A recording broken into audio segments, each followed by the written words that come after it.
Welcome back. A New South Wales senator believes it's unfair for childless Australians to be subsidising the lifestyles of those who choose to have kids. David Leyonhjelm said most welfare payments for parents should be abolished, speaking in support of legislation that would strip childcare and other benefits from parents who don't immunise their children.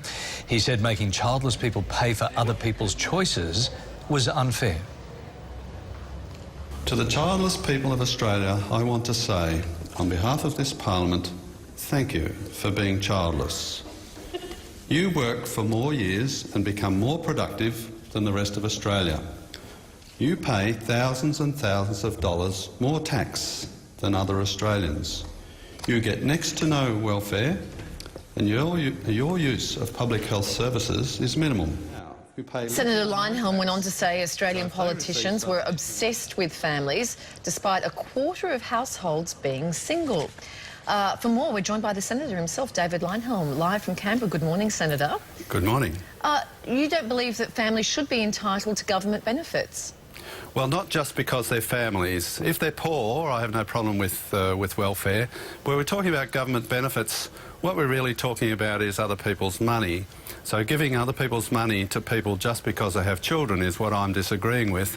But we don't want to see kids who can't go to school, can't be fed properly, miss out on health care, nowhere to live, that sort of thing, because they're poor. So I'm not arguing against that. But a lot of the benefits that go to families aren't properly means tested. So that's what I'm disagreeing with.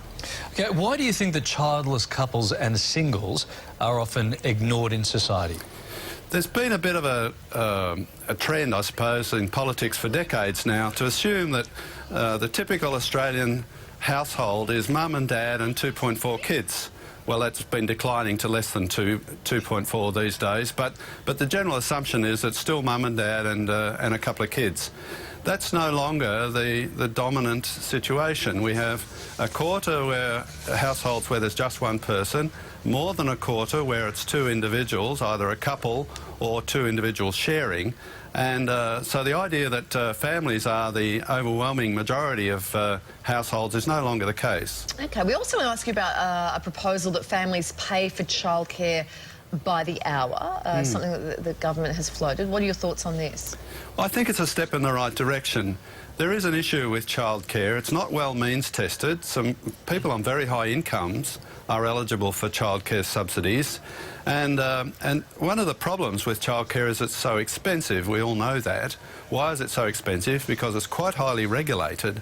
My argument would be that if we didn't have a requirement for childcare workers to have degrees and diplomas, and we didn't put so many constraints on the childcare centres themselves, the cost would fall.